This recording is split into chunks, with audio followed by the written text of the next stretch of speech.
Paz de Jesus e o amor de Maria, como vocês estão? Estamos aqui para apresentar o quarto episódio do PJCast, do Espaço Católico conectando fé e vida a cada episódio. Hoje com um convidado muito especial, veio de longe para gravar com nós, é o Leandro, seminarista, estudando na França. Como é que você está? Muito bem, graças a Deus. Muito obrigado pelo convite. Meio impressionado, claro, primeira vez que eu faço um podcast, então realmente que é. E também estamos aqui com o Christian, ajudando a me entrevistar e gravar esse episódio, né? E como é que tá? Como é que é as coisas? Foi bem de voo vindo pra cá? Olha, graças a Deus foi bom, né? Foi um bom voo. Já, digamos assim, como a gente mora longe, digamos assim, a gente não tem muita opção, né? Uhum. Mesmo que a gente tenha medo, eu não tenho pessoalmente medo do avião, mas sempre quando você está no avião, você sabe que você está indo numa direção que você já não tem controle, né? Uhum. Que é outra pessoa que vai estar te guiando e não é igual o carro, né? O carro a gente tem uma experiência de dirigir um carro, a gente sabe como funciona, o avião não, né? Tem que ter fé na Tem que ter habilidade fé na do piloto. habilidade do piloto. E então é que negócio, é como você quer curar de uma doença, né? Tipo, você tem que tomar aquele remédio amargo, mas você não toma remédio amargo porque você gosta de remédio amargo. Você toma remédio amargo porque você quer se curar. Então, não peguei o avião porque eu queria, mas porque eu queria visitar minha família, né? Que era o objetivo, então. Sempre é bom. Quanto tempo longe? Agora fez 3 anos já, né? 3 anos. Da última vez que eu vim, pandemia e tudo isso. Bastante tempo longe, imagina. Estudar lá na França, daí ficar todo esse tempo longe. Deve ser complicado manter toda essa distância. Mas eu acho que pra mim, digamos assim, desde que eu comecei no seminário, foi meio que também tendo uma certa distância com a minha família, né? Eu não falava todo dia já, né? E era uma vez por mês que eu vinha em casa, um final de semana, eu visitava minha mãe. E com o tempo esse período foi sendo mais, digamos assim, mais longo, né? Uhum. Então, digamos que já tinha começado antes e foi meio que uma preparação. Mas claro que agora, né, digamos assim, não é a mesma coisa, né? Não é a mesma coisa para nada. Primeiro, de um lado, que não tem aquele contato físico, né? Então, a comunicação que a gente pode ter é simplesmente por WhatsApp, telefone, que ajuda bastante, já mata bastante bem a saudade. Uhum. Mas é tipo, como eu disse, né? Meio que um sacrifício que a gente tem que fazer para a missão, para o bem da igreja, para o bem das almas. E com o tempo a gente sabe, né, que vem com o pacote isso aí. Uhum. Eu acho que quem tem mais dificuldade é provavelmente minha família, minha mãe. Coração de mãe, né? Coração de mãe Você começou a estudar primeiro aqui no Seminário Cidade Leste, né? Exatamente. Na verdade eu comecei minha caminhada com a comunidade missionária de Jesus, né? Uhum. Uma comunidade que pertencia ao antigo pároco daqui, o padre Jorge, né? Uhum. Então, eu fiquei 5 anos nessa comunidade, digamos assim, avançando no carisma, né? Porque é uma comunidade que era religiosa, daí mudava um pouquinho, né? Uhum. Porque normalmente... Tem a diferença dos religiosos para os diocesanos, né? Exatamente, tem uma diferença. A diferença assim, base é que o padre diocesano ele está diretamente sobre a autoridade do bispo. Uhum. Quer dizer que o bispo é o superior imediato dele, é ele que deve a obediência direta, né? Uhum. Um padre religioso, ele está unido ao que se chama uma congregação ou uma comunidade. Quer dizer que ele tem os superiores internos da comunidade também, que ele deve obediência. Então, digamos, os superiores da comunidade fazem contato com o bispo e outras coisas, né? Então, também tem um processo, né? Porque a ideia de ter uma comunidade é que ela tem que a gente chama um carisma, né? Uma missão específica. E a missão do padre diocesano é, primeiramente, atendimento das paróquias, né? Isso, as almas ali reto. Então, na comunidade tinha esse carisma de, primeiro, trabalhar bastante com jovens. Com a liturgia, sobretudo, né? Que também era uma questão que era bem invogada na comunidade. E outra é, digamos assim, a preparação cultural, ensinar também por meio da cultura, por meio da beleza, da arte. Então a gente tinha aula de música e outras coisas.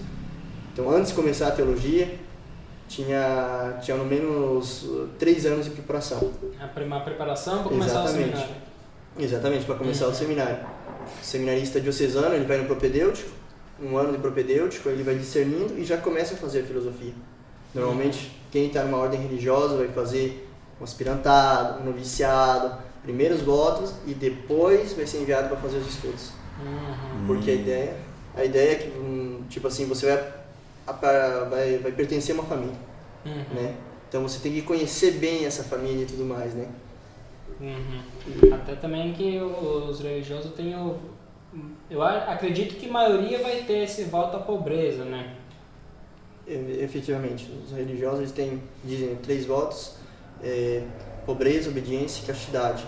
Então, que é algo, digamos assim, para ser santidade pessoal. Isso é muito interessante. Quem entra numa congregação religiosa entra também pensando na própria salvação.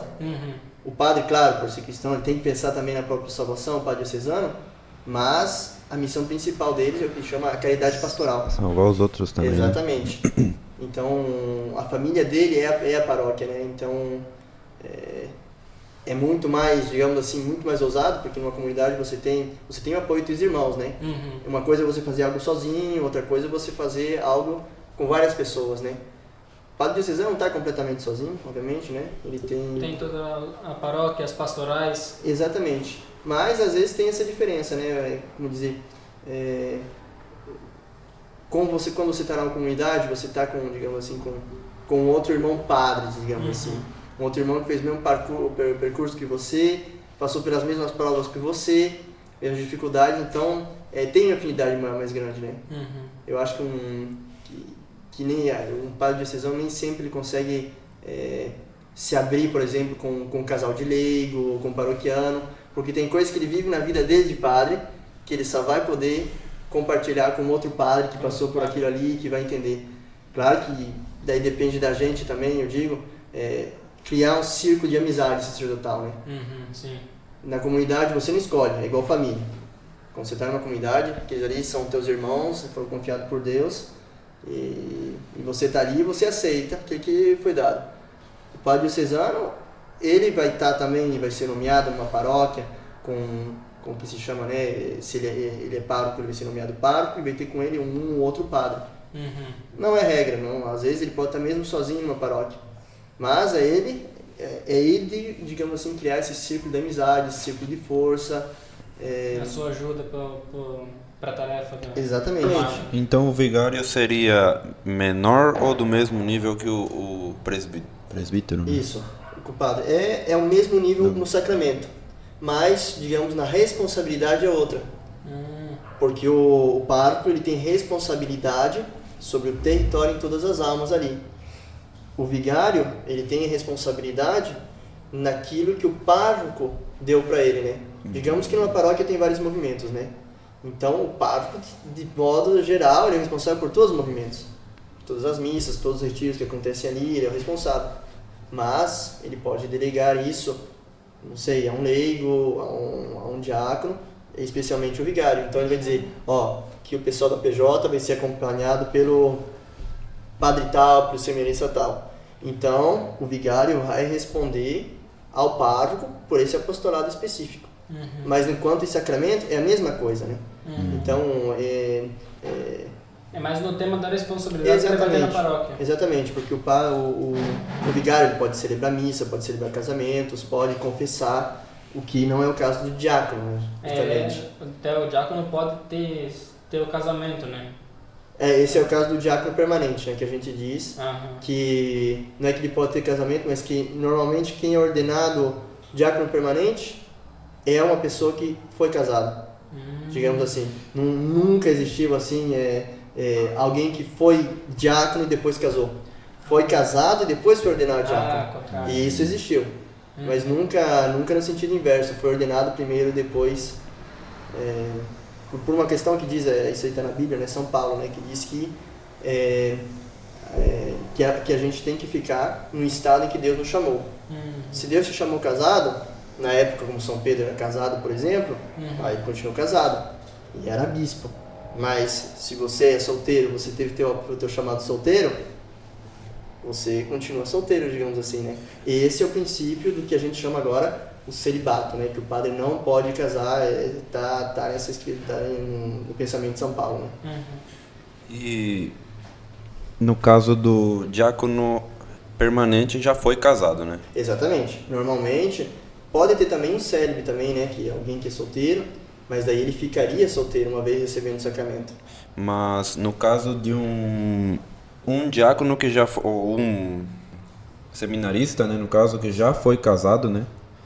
Ele não pode virar padre ou só diácono permanente? Na disciplina da igreja agora, digamos assim,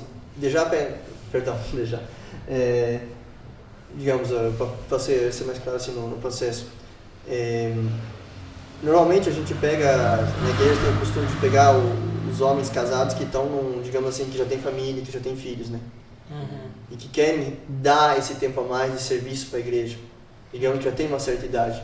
Porque se você é novo, você tem que trabalhar, você tem que ter uma certa responsabilidade, então é meio difícil de lidar com a família e estar pleno tempo a serviço da igreja também, né? Então, os que se formam para ser diáconos permanentes têm uma formação à parte, não tem uma formação igual a um seminarista, digamos assim. Então, quando a gente entra no seminário, a gente já entra com essa ideia na cabeça, digamos assim, que eu vou ser padre e eu não vou casar, né? Não vou casar para a vida inteira. Para a vida inteira, que isso vai ser com a igreja, né? Então, digamos assim, mas claro que você tem, digamos, 7, 8 anos que você vendo isso no interior do seminário, né? Mas se você chegar ao final do teu seminário e dizer, não, eu acho que eu quero casar, você não vai ser ordenado diácono, provavelmente, né? E vão dizer, vai casar, vai ter teus filhos, vai rezar, vai fazer, mostrar que você é cristão e tudo mais, e depois, com o tempo, Deus virá qual é o teu, se quem sabe Deus te chama, o diaconato permanente, né? Isso é no caso para a igreja aqui, digamos, do que a gente chama a igreja ocidental, né? Que é, digamos, a igreja que está ligada a Roma. Ligada a Roma, e o rito que é o rito romano, né? Depois tem outros que é o rito oriental, que é mais complicado, digamos assim.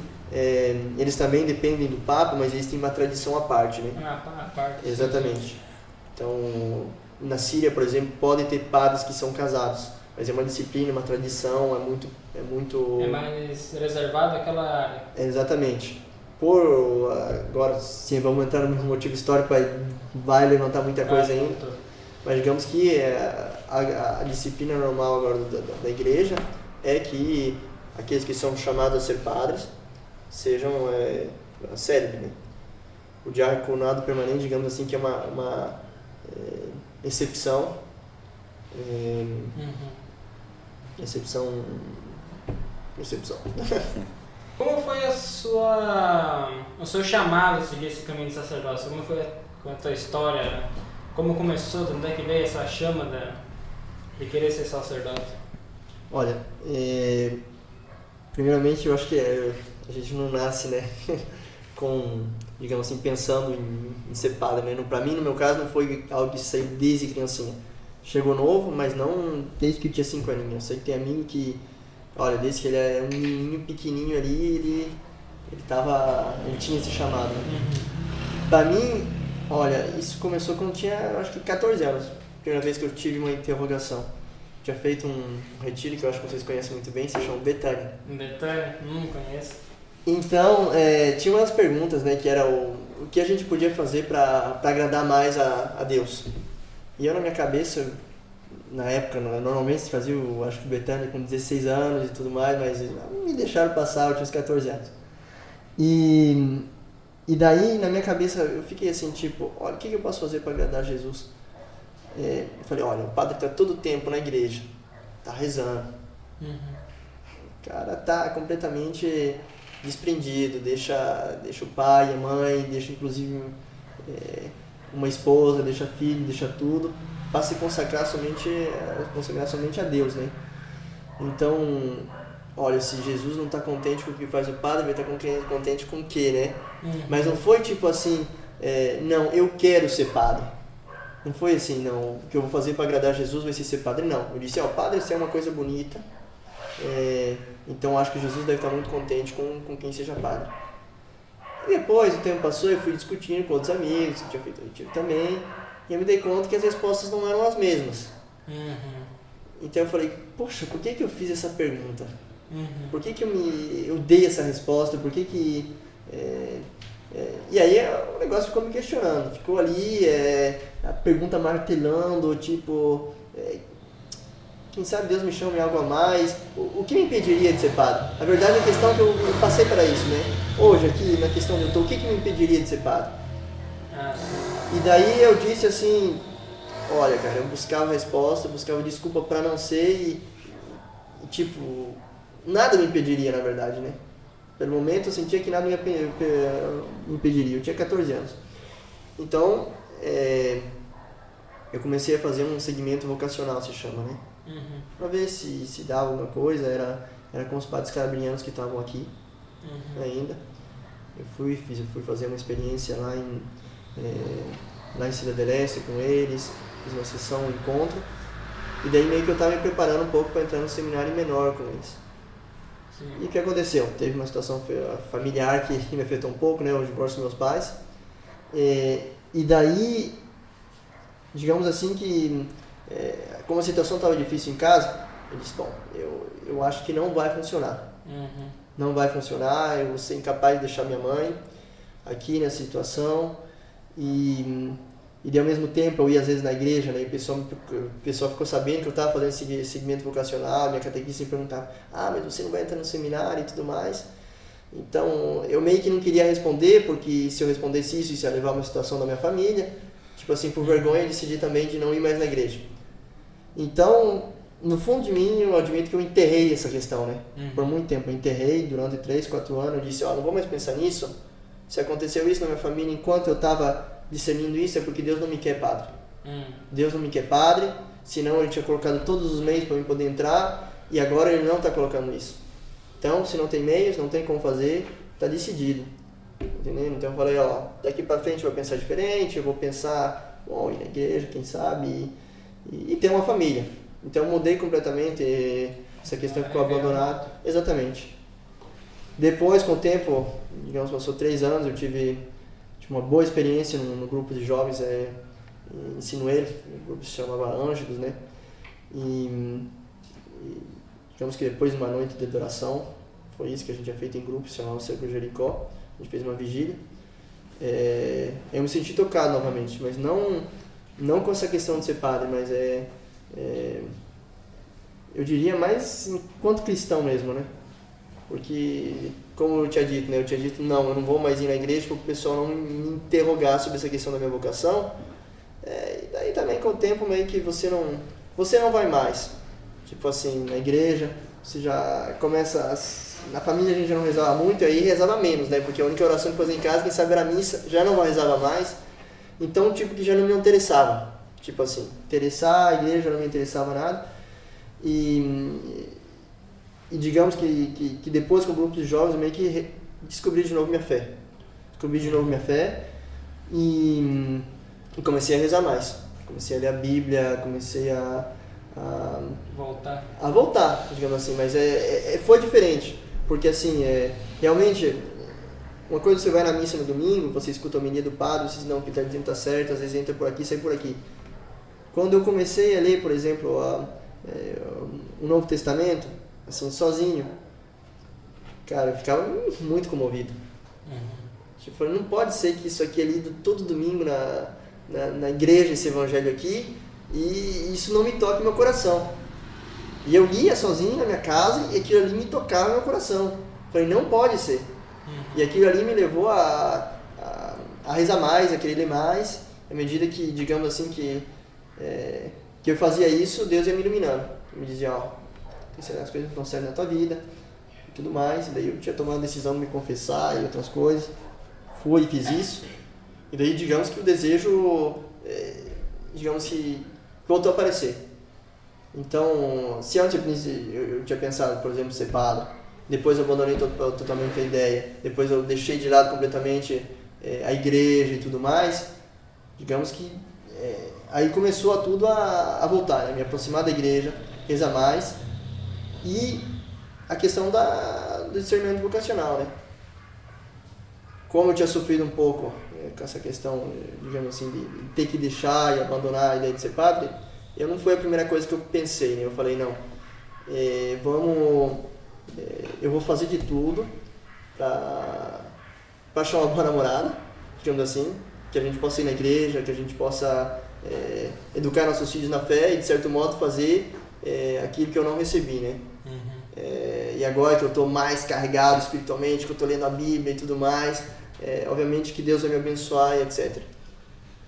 Mas o problema é que isso não me foi suficiente, né? Não me foi suficiente. Eu ia na missa e sentia ainda que o Senhor me dizia, dava um passo a mais. Eu quero, no fundo, dizer eu quero mais. Eu quero mais, né? E como é que foi a tua adaptação na França? É uma totalmente cultura diferente, né? Olha, pra mim foi um choque, assim, grande, eu vou dizer por quê, né? Tava falando que eu tava numa vida em comunidade, né? Então a gente, sim, no dormitório, tudo, etc. E daí, quando eu cheguei na França, eu fui como, digamos, para fazer uma experiência. Para fazer uma experiência, se eu conseguia aprender a língua, se eu conseguia me adaptar lá. E eu não fui como religioso. Eu fui como para ser um seminarista diocesano. Sim. Então, eu cheguei na paróquia, uma paróquiazinha do interior que tinha 2.000 habitantes. 2.000 habitantes. Nossa, pequeno, né? É pequeno, bem pequeno. Eu não sabia falar a língua, não sabia falar o idioma, não sabia nada de francês. Na missa do domingo, só tinha cabelinho branco.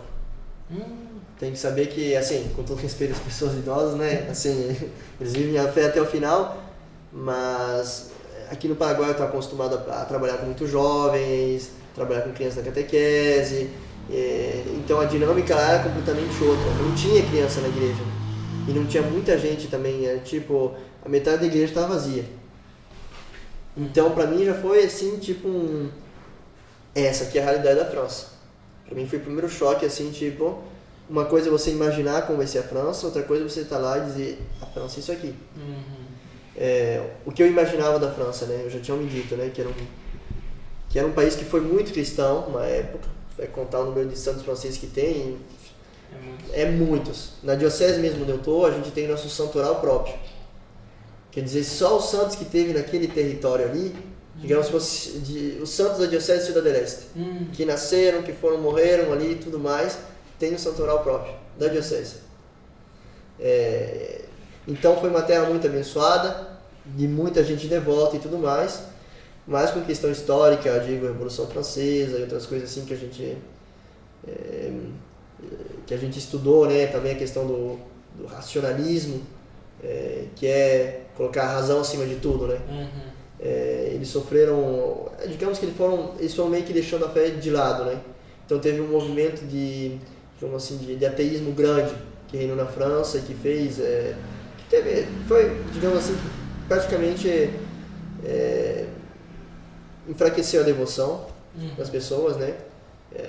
Quem praticava mais ou menos a fé, mas por um lado a gente simples, e a elite intelectual meio que foi deixando de lado a fé e tudo mais. Lá a fé ficou em segundo lugar. Ficou em segundo lugar, né? Porque teve uma época que na França todas as pessoas públicas, músicos, cientistas e tudo mais, era católico, era gente, digamos assim, dizer o rei tinha que ser católico, não existia, né? A França teve uma monarquia durante muito tempo, né? Depois até os presidentes que vieram, digamos que muita coisa relacionada com a história da França fez que a fé fosse deixada em segundo plano. Sim. Então eu estava me esperando a isso, mais ou menos, né? Mas outra coisa é estar lá, estar de cara com isso, né? Uma coisa é você imaginar na tua cabeça, o pessoal não acredita muito, não vai ser como aqui no Paraguai, que você vê que ninguém tem problema que você fale de Deus, você encontra na rua e tudo mais, até dá briga, né? E daí eu esperava que lá realmente o pessoal não quisesse escutar e tudo mais. Mas tá de frente com a igreja vazia, você diz assim, cara, é um cemitério aqui. Eu já ouvi falar muito que igrejas lá deixaram essa igreja e viraram museu, restaurantes, porque não tem mais leigos e pessoas que frequentem. Isso. O problema é que tem muita igreja. Uhum. Muita. Então, assim, tipo, em cada esquina, vocês não se imaginam, você poderia ter, no raio de 500 metros, vai em Paris, você acha uma igreja. Tá entendendo? Tinha mais igreja que praticamente pessoas que frequentavam, né? Uhum. Ou muita gente frequentava, todo mundo frequentava, mas tinha muito oratório e coisas assim. E na França tem uma particularidade, é que as igrejas elas pertencem ao Estado. A estrutura. O templo pertence. Exatamente, pertence ao Estado. Então, o Estado que decide, claro, tem um convênio com a igreja, né, que o pároco usa o terreno, ele é com a polícia dentro da igreja, ele que dirige. Uhum. Mas se uma igreja, digamos, não tem muita frequentação, Aí fecha. eles vão fazer a pressão para que o bispo, digamos, como se diz, secularize o lugar e tudo mais, e daí o Estado vai tomar conta desse lugar e vai transformar ele em outra coisa. Uhum. Tem isso, às vezes, tristemente acontece que vira museu, uma capela, algo assim. Uhum. Mas não necessariamente uma paróquia. Paróquia não é no caso, né? Eu diria que seria mais umas capelinhas assim que se transformam em outras coisas. Então, para voltar um pouco, né? Então a realidade de você ter imaginado uma coisa que essa coisa ia ser dura e depois você está vivendo aquilo lá, que é duro mesmo. Tá vivendo. Isso aí.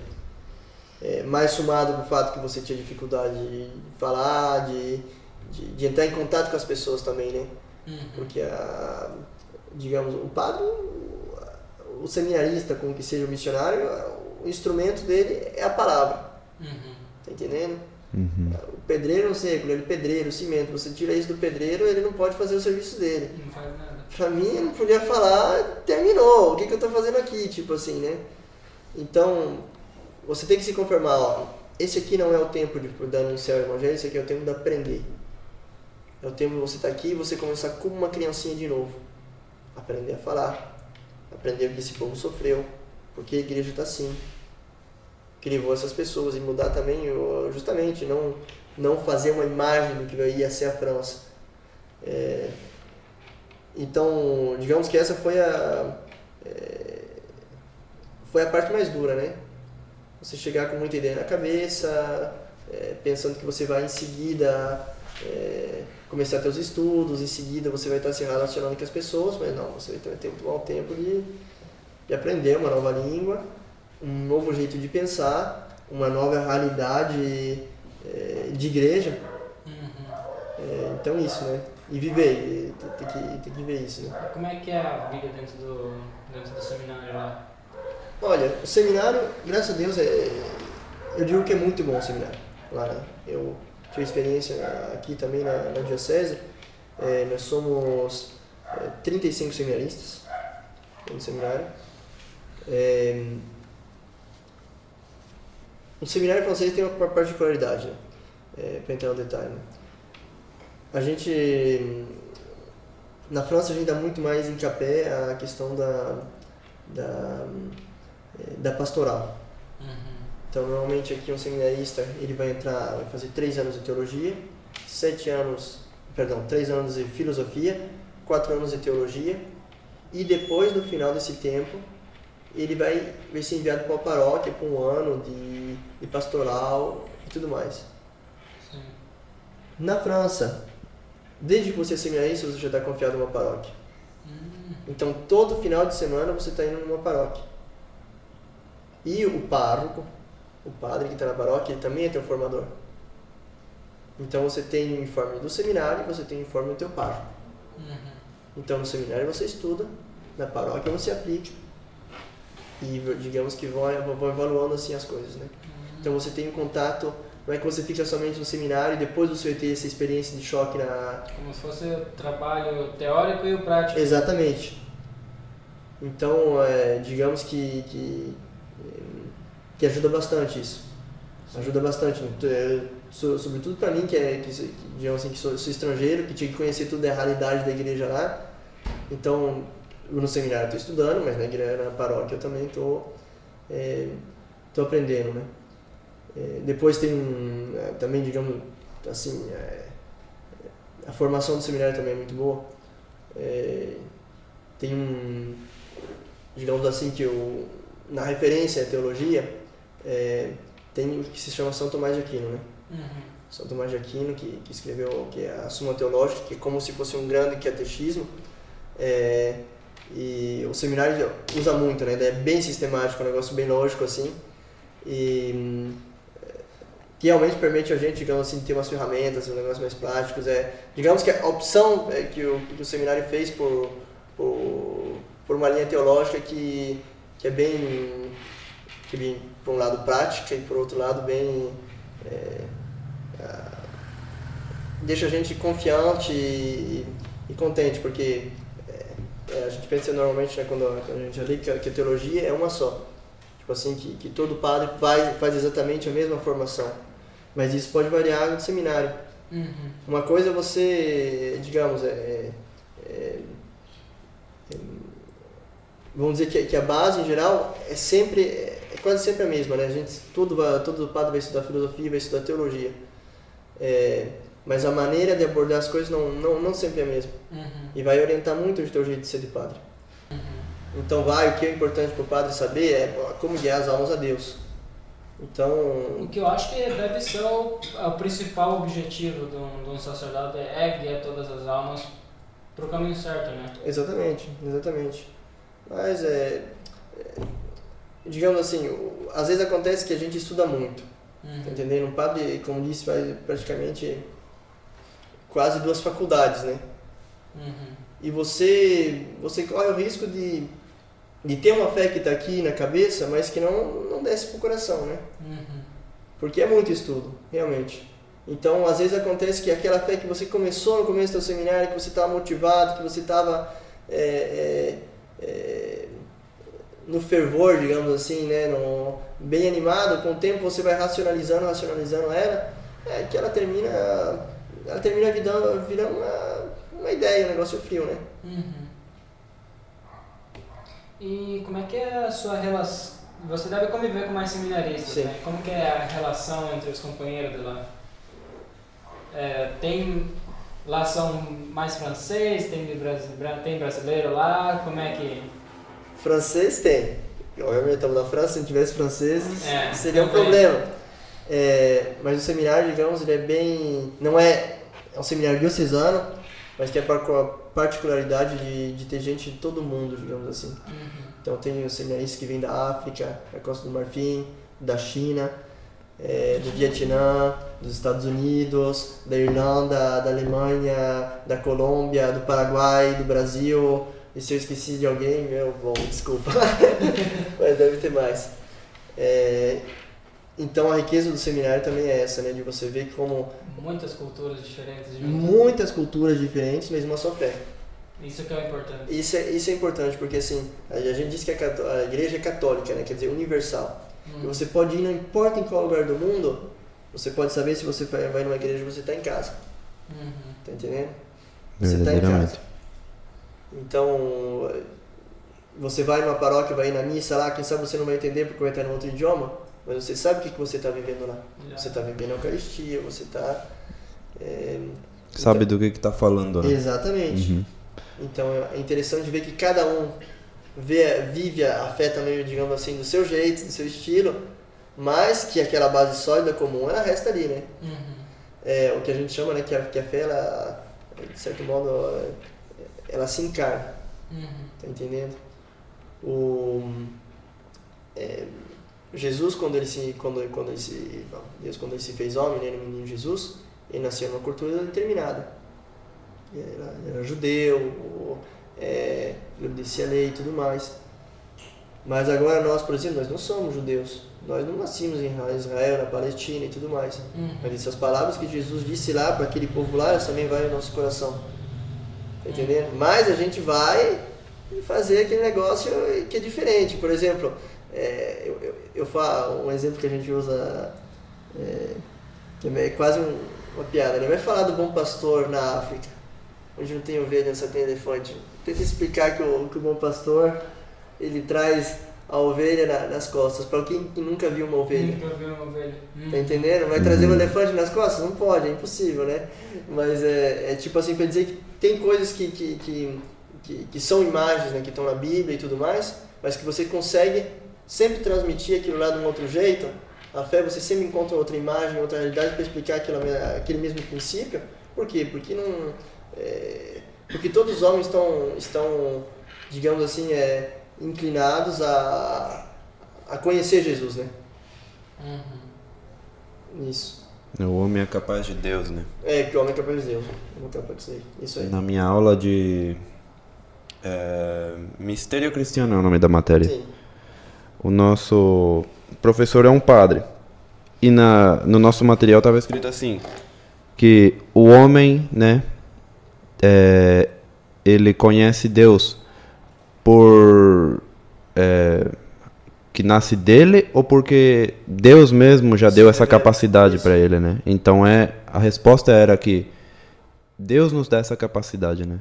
Nos dá essa necessidade a ser satisfeita, vamos dizer assim.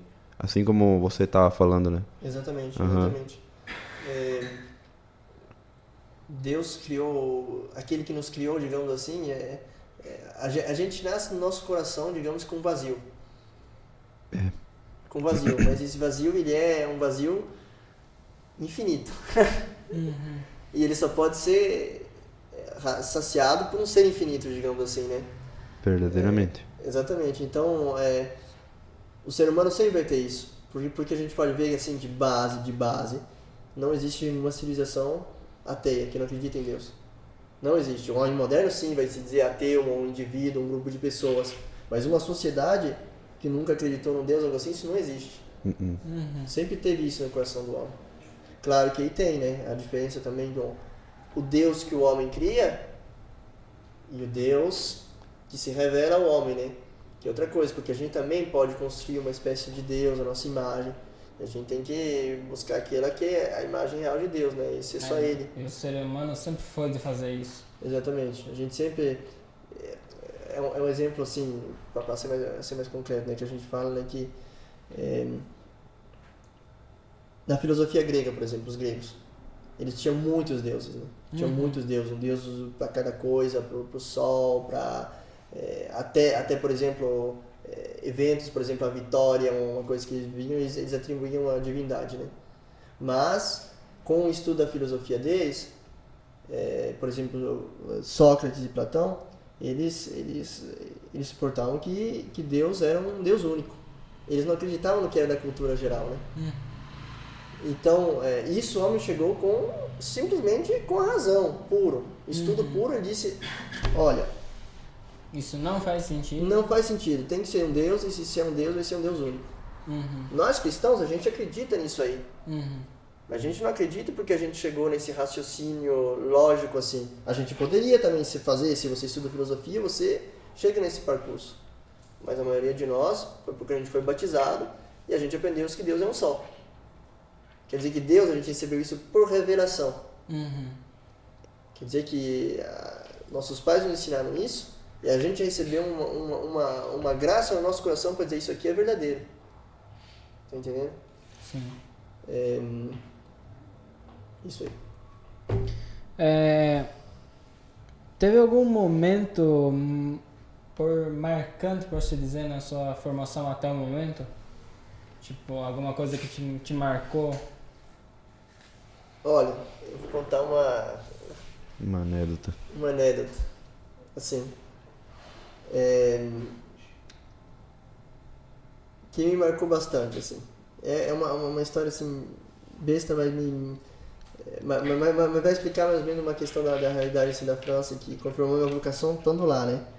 Porque padre poderia ser, quem sabe, padre aqui também, mas a questão que agora, digamos assim, é ser missionário lá e tudo mais. Então, normalmente, eu dizia que a gente ia os finais de semana para as paróquias, né? Sim. Então a gente fica sexta, sábado, domingo na paróquia e depois a gente volta pro seminário. E normalmente a gente volta com assim, de carro, com outro seminarista que está perto também, que está numa outra paróquia, e passa a te pegar e te leva pro seminário. Então aquele dia meu pároco, né, ele me disse, olha, eu vou passar pelo seminário, você não quer que eu te deixe? Eu falei, não tem problema, melhor ainda, né, pra mim, né, eu vou dizer, não passem, pra eles não passarem me pegar. Sim. E daí, disse, mas a gente vai ser um pouquinho mais tarde, tipo às 5, né? E daí eu falei, não tem problema, vamos. Chegou 5 horas, ele vem, me pede para ir fechar a igreja. Ele disse, normalmente a gente fecha as portas da igreja às 8 horas, mas como eu vou sair, voltar mais tarde, seria bom fechar agora. Você pode fazer isso para mim? Eu disse, sim. Eu entro na igreja, tem um senhor que está deitado no banco. E uma senhora que está no fundo da igreja chorando. E daí a primeira coisa que eu vou olhar, olha, vou ver se o Santíssimo, o tabernáculo, tá fechado, né, para que ninguém toque a Eucaristia nem nada. E eu volto, e o senhorzinho que estava no banco tinha vomitado. Bastante. E daí eu acordo esse senhor, e ele acorda assustado, e ele não tá muito bem, né, ele tava meio bêbado, digamos assim, né, pobrezinho. E daí ele fica assustado, ele disse, meu Deus, o que aconteceu e tudo mais. Eu falei, não, o senhor vomitou aqui, mas não se preocupe, eu vou limpar. Eu falei assim, eu vou limpar, porque eu vou fechar a igreja agora, a única coisa que eu peço para o senhor é que o senhor se retire, porque eu posso fechar, porque eu tenho compromisso e... então eu vou fazer isso mais tarde. Ele disse, não, eu quero limpar isso aqui. Eu quero limpar. Eu falei, olha, para mim é mais fácil disso, o senhor vai me realmente... o senhor vai me fazer um favor mais grande se o senhor me deixa eu mesmo limpar, porque assim eu faço rápido, né? Na minha cabeça estava, esse cara tá meio bêbado, não vai conseguir limpar nada, né? E daí ele fica teimando comigo, e eu vou uma senhorzinha que está no fundo da igreja chorando. Daí ela chora lá, não entendo muito bem, eu me ajoelho, me coloco do lado dela e pergunto para ela o que aconteceu. E essa senhora me disse, o meu gato morreu. Daí eu falei na minha cabeça assim, não pode ser.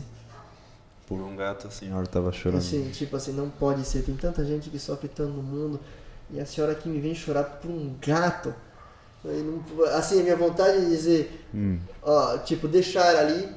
E daí eu pensei, olha, essa senhora está sofrendo. O sofrimento é dela, não é meu sofrimento. Não é eu que tenho que dizer para ela por que ela tem que sofrer e como ela tem que sofrer. Se isso está fazendo ela sofrer, é o sofrimento que ela está sentindo nesse momento. Que era importante para ela. Exatamente. Daí eu falei, eu não vou rezar pela alma do gato, porque não, né? Mas eu falei, a senhora quer rezar comigo? A gente vai pedir pro Senhor te consolar. Eu rezei com ela, eu falei, Senhor, vem consolar a tua serva aqui, dá força para ela, esse momento é difícil. Porque é a necessidade que ela estava tendo, né? Sim. Daí a gente rezou uma Ave Maria juntos. Isso. A gente rezou uma Ave Maria juntos e ela saiu da igreja contente.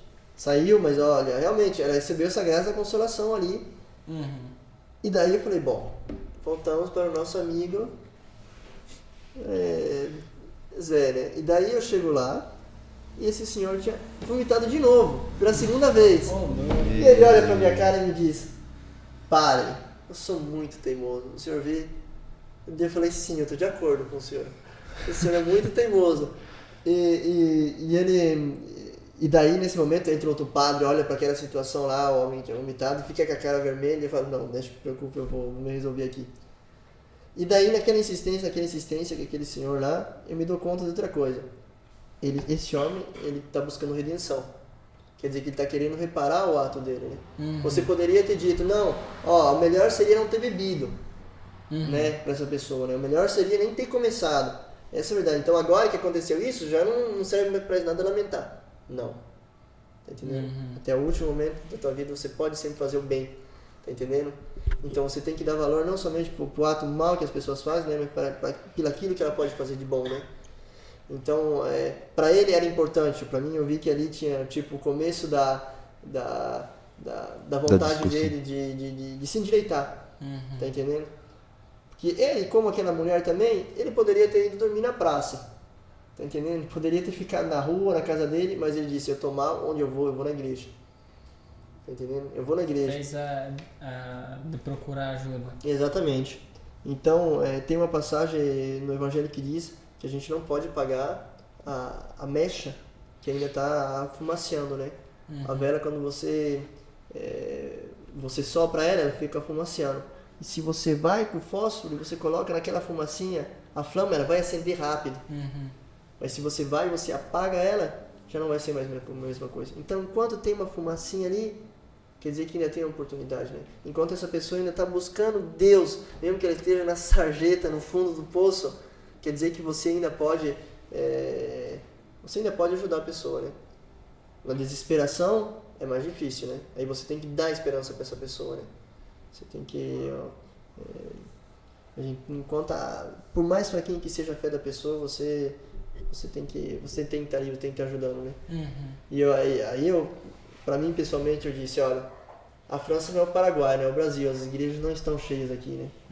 Mas, mesma coisa, está no coração do homem, tá entendendo? E por mesmo que parece muito invisível, por mesmo que parece que no nível da quantidade não é igual, tá aqui. Tá aqui, e eu não posso negar isso que eu tô vendo aqui, e eu tenho que agir em consequência, tenho que ter Deus para aquele que vem buscar. Isso. Uma mensagem de esperança, né? Uma reflexão muito grande também, né? Quando você tava falando, eu também pensei que nem... tava chorando por um gato, né? Mas só que vai que aquele gato tinha um valor muito sentimental, né? Muito grande. Então a gente tem que parar assim para ver as coisas desde outro ângulo também, né? Não só do nosso ponto de vista, isso que é a empatia, né? Exatamente. Tem umas coisas na vida de Jesus, por exemplo, né, quando ele chamou os discípulos, né? Os discípulos, eles não sabiam tudo quando Jesus chamou eles. E tem um discurso muito forte que diz que Jesus fala: aquele que não pegar a sua cruz e me seguir não é digno do reino dos céus. Mas esse discurso, Jesus ele não faz no começo. Ele faz quando os discípulos já estão um certo tempo caminhando com ele.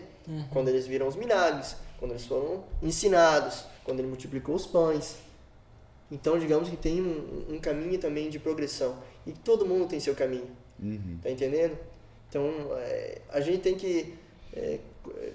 eu acho que o padre, né, o seminarista, o missionário, pouco importa, quando ele se encontra com uma pessoa, tem que ter esse trabalho que fez Jesus, né? Esse trabalho de se rebaixar.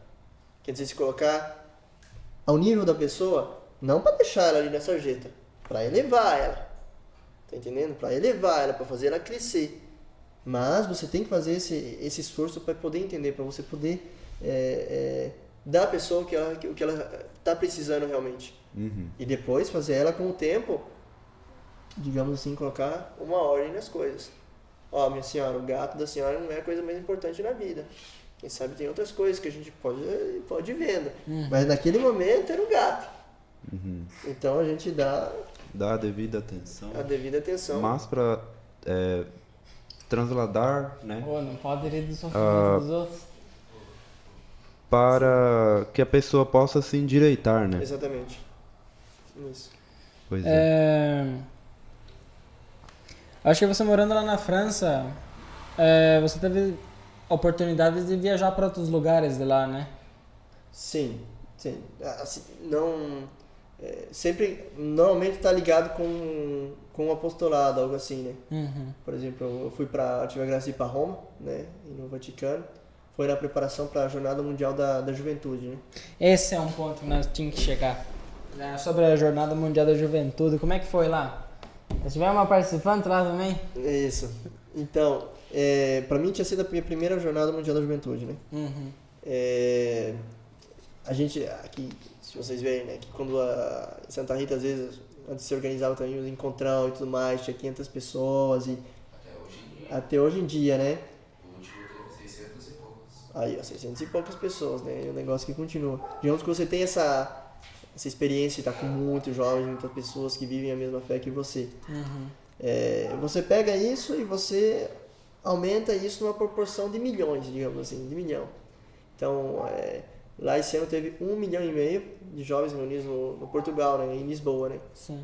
E, digamos que aquela experiência que eu tinha vivido no seminário, como dizia, que tem pessoas de vários países, essa universalidade da igreja em torno da Eucaristia, você vive lá de uma maneira ampliada, mais grande, né? Deve ser muito louco. É uma experiência bacana, mas depois, essas são, digamos assim, a experiência geral. Depois tem os bastidores, hein? Porque quando uma cidade que está acostumada a ter, não sei, 800 mil pessoas circulando ali, vem 1,5 milhão de pessoas a mais naquele lugar de um só golpe, cara, vira não tem... caos. é trânsito, Isso é ruim demais. é sacrificado. Aham. Mas é sacrificado. Mas por que todo aquele sacrifício, né? É tudo por um bom motivo, né? Mas sobretudo, eu acho que isso mostra também, tipo assim, eu digo, essa experiência de sacrifício ensina também a gente viver um pouco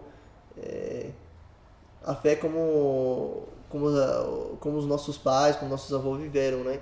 Às vezes o pessoal era muito mais sacrificado para ir na missa, né? Não tinha carro, ou a igreja estava longa, o pessoal tinha que caminhar, não sei, às vezes 4 horas, que tem histórias assim, né? Para ir, para ter aquela missa, né? Então, eu digo, bom, aqui a gente está vivendo uma experiência de sacrifício também, para estar em torno do Papa, para estar em torno vai celebrar a Eucaristia, né? Para dar testemunho da nossa fé, porque isso é interessante. Porque, como eu estava dizendo, né, na Europa, como não tem muitos cristãos, você vai dizer, não, o cristianismo está praticamente apagado. Quando você vê ali 1,5 milhão de jovens católicos orgulhosos de viverem a fé, quem sabe eles não são os mais assim retinhos, né? Porque na Jornada Mundial da Juventude tem de tudo. Como eu disse, tem aquele que acredita muito, aquele que é bem católico, vai à missa todo domingo, se confessa, etc. E tem aquele que está ali meio no turismo. Católico do nome. Exatamente, católico de nome. Mas está ali, porque ele se identifica ao menos com um pouquinho, né? Então, isso mostra também, digamos assim, né, que, como você está dizendo, que tem esperança, né? Que a gente também tem uma certa esperança nos jovens. Isso aí. E depois, essa é uma graça também da GMJ, é que a gente foi de ônibus, né? Porque foi no Portugal, então a França não está muito longe. Então a gente fez tudo o trajeto de ônibus. Sim. E o nosso motorista, ele não acreditava em Deus. No final da JMJ, já era outra coisa. Ele participava das missas, ele se converteu e ele disse, olha, a próxima vez meu filho vai vir também. Ele vai chamar mais gente. E eu fiquei cansado demais, assim, porque eu estava responsável do grupo de jovens, né? Da paróquia a gente tinha levado 40, né? E o total da diocese era 500. Então eu estava cansado, porque eu falava português, os outros não falavam português. Então todo tempo eu tinha que estar traduzindo português para o francês, do português para o francês, e achar um jeito da gente sobreviver no meio de 1.500 pessoas, porque tinha que lutar por comida e tudo mais. O Burger King era um caos. Onde tinha que pegar comida era sempre assim, tinha fila e tudo mais. E eu tava cansado, eu não dormia, eu só tava um cadáver andando, né? E eu disse, como pode ser que alguém vai encontrar Deus no meio disso aqui? No meio de tanto inconforto, né? A gente vai na missa no domingo e a gente dorme no domingo na missa porque a homilia tá longa. Imagina agora que você tá sofrendo, que você não tá dormindo, que tá dormindo no chão. Como que Deus vai te tocar? E olha, o cara que tava ali no turismo, por azar, foi ele. Chegando uma pergunta interessante. Você tem um santo de devoção? Eita, meus santos de devoções. Olha, vamos dar honra à Santa Rita de Cássia, né? Que era aqui a paróquia onde fui batizado, onde eu recebia várias graças, né? Graças aos sacramentos, né? De ser introduzido na fé e também graças à vocação. Então sempre guardo Santa Rita no meu coração. Depois, né, vamos começar pelos pequenos, depois vamos ir numa ordem de grandeza, né? Então, Santo Antônio. Por que Santo Antônio? Porque eu fui batizado no dia de Santo Antônio, numa capelinha que se chama Santo Antônio.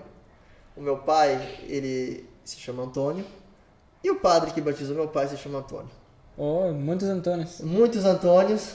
Num curso de tempo, então isso me fez entrar numa relação, digamos assim, praticamente de família com Santo Antônio, né? Sim. Por sempre estar próximo. E Santo Antônio, não é? A gente é acostumado a ver Santo Antônio como aquele santinho de pessoal assim, meio, digamos assim, meio simples, meio supersticioso. Mas Santo Antônio, ele é doutor da igreja. Doutor da igreja quer dizer que é alguém que é muito estudado, que teve uma doutrina muito clara, quer dizer que você pode pegar por referência. Tá entendendo? Você pode pegar por referência tudo que ele escreveu, tudo que ele disse, tudo que ele predicou. Ali, tá seguro. Então, para ter o título de doutor da igreja, por exemplo, nem todos os papas têm esse título, né? tem que, para colocar, por exemplo, um santo muito representativo é São Tomás de Aquino, Santo Agostinho, outros assim. Então Santo Antônio não é simplesmente aquele santinho das velhinhas do fundo da igreja, mas é um santo que realmente é um homem muito estudado, de muita cultura, mas também de muita humildade, né? Então essas duas coisas que são juntas, eu digo assim, né? Que mais a gente cresce no nosso caminho de fé, mais a gente precisa de humildade, né? Santo Antônio, Santo Franciscano, conseguiu juntar essas duas coisas, né? Ciência e humildade. Então, por esse lado, né? Depois, obviamente, eu vou falar, né? Nossa Senhora tem em primeiro lugar no meu coração a devoção dos santos, né? Eu acho que Nossa Senhora trouxe Jesus ao mundo, né? Ela foi como que mais ou menos a gente diz a forma, né, do Cristo, né? Cristo foi concebido pela graça do Espírito Santo, quer dizer que a carne dele, o sangue dele é o de Nossa Senhora. Não teve outro, né? Não teve contribuição de outro ser humano, né? Mas também não somente isso, né? Ele passou quase 30 anos da vida dele na casa com Nossa Senhora, com São José, né? E tudo que ele fez depois, digamos assim, provavelmente ele também deu aquilo que, enquanto homem, ele foi descobrindo com a mãe dele, né? E eu peço também essa graça, né? Que Nossa Senhora vá me formando, né? Como ela formou o Cristo, né? Para que, se Deus quiser, um dia, quando eu for chamado pela igreja para ser padre, que ela esteja lá, que ela me forme, que ela me dê essas virtudes do Cristo. Sim. Isso aí, né? E se você pudesse descrever toda a sua jornada, o seu caminho que você percorreu desde de você receber sua vocação até hoje, pudesse definir com uma palavra, que palavra você usaria? Olha, vocês me pegaram de surpresa.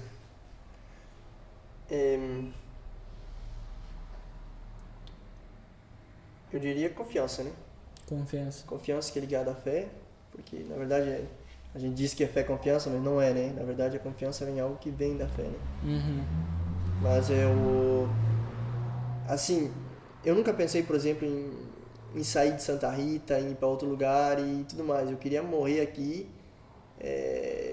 trabalhando aqui, ter minha vida aqui. Então nunca tive ambição, digamos assim, né?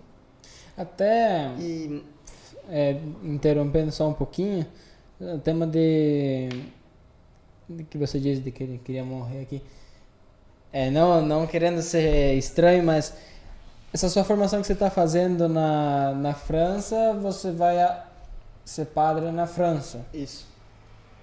Tipo, não vai formar lá e voltar para o Paraguai. Olha, de base, assim, é uma coisa que eu não posso saber, porque eu estou dizendo isso agora, em 2024. 24. Eu não sei como vai ser as coisas em 2035.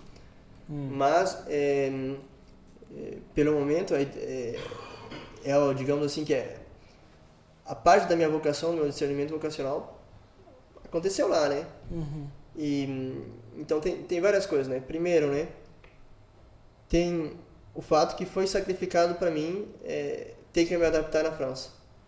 Então, eu não vou querer que todo sacrifício que eu fiz lá seja em vão, né? Sim. Tipo, você faz um esforço com o projeto que você tem e depois, você abandona na reta final, né? Eu não faria isso, né? Outra coisa é lealdade, né? Que eu também digo que eu recebi muito de positivo. Eu não somente dei, mas eu recebi muito lá, né? Todo o meu seminário, todos os meus estudos, que tem um custo, é pagado pela diocese, pelos paroquianos, pelos fiéis de lá.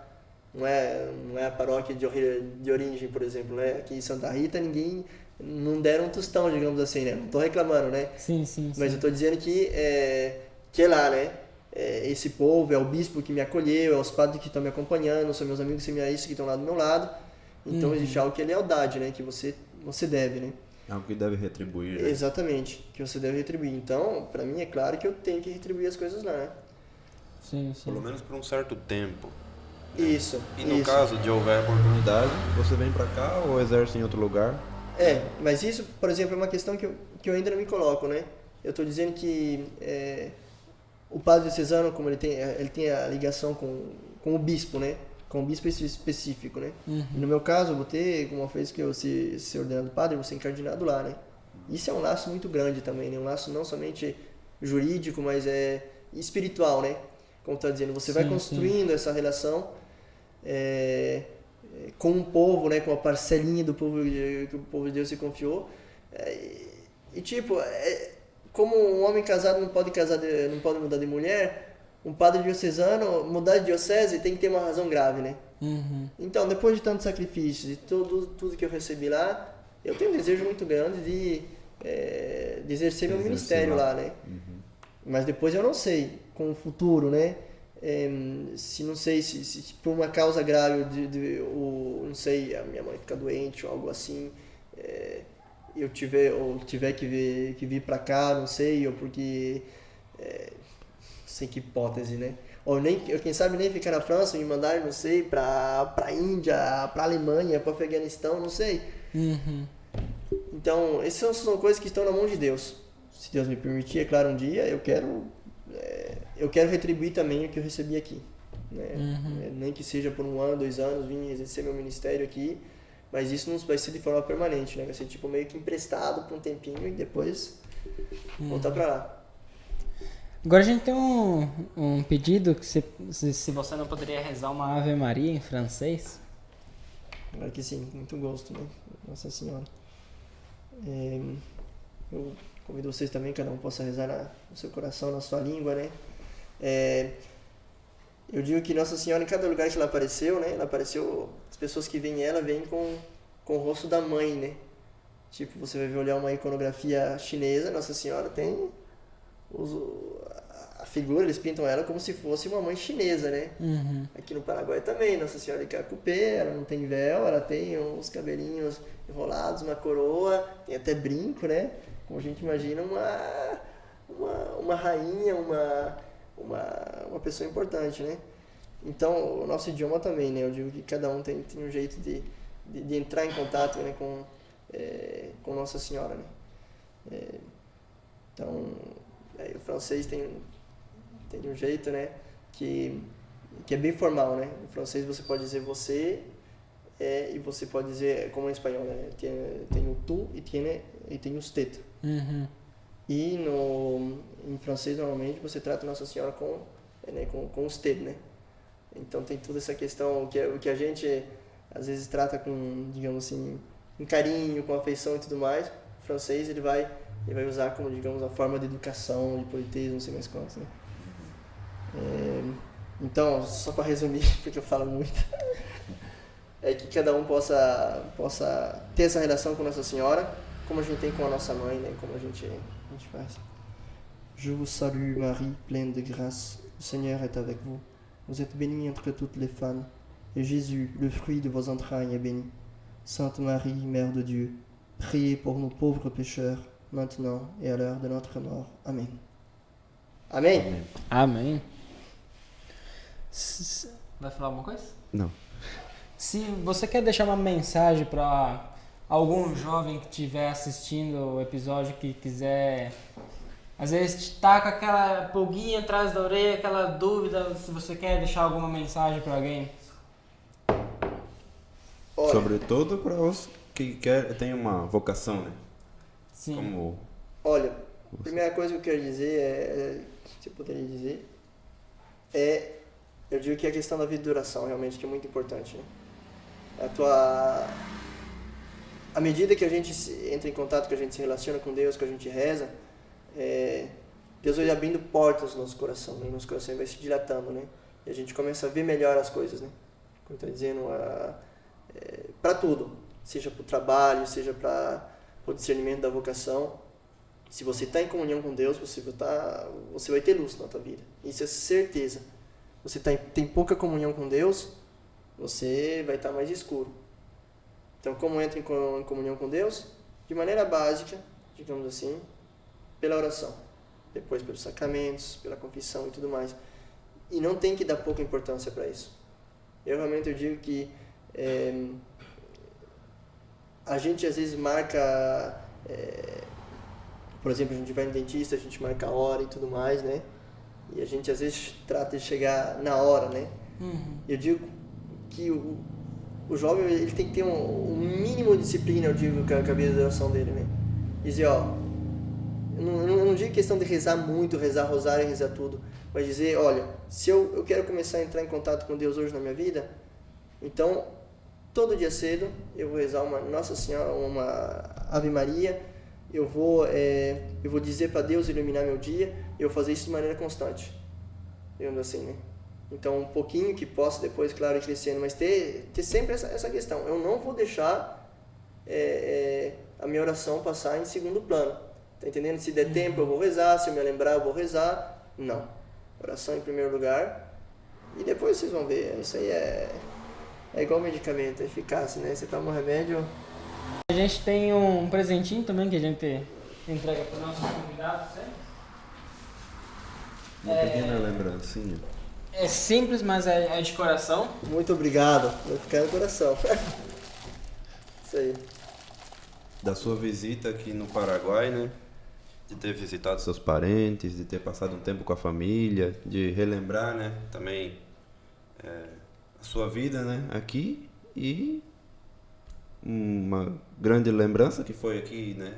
Da seu relato, sua experiência, suas anedotas, né? Suas ensinanças também, porque a gente vem aqui e conversa com o convidado, mas não é só conversar, mas também é aprender também, né?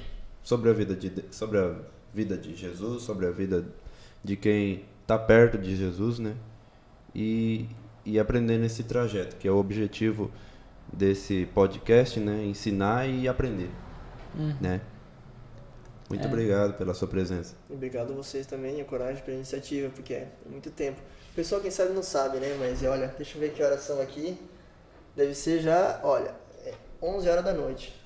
Então o pessoal tá aqui, ó, tá gravando, já estão escutando aqui, me escutando por mais ou menos umas 2 horas. Câmera que funciona, que não funciona. O microfone, o nosso DJ que tá ali quase dormindo, pobrezinho. Então tem muito sacrifício atrás de tudo isso, né? Então eu acho que Deus tá vendo tudo isso, né? E com o tempo isso vai produzir frutos também. E continuem, perseverem, né?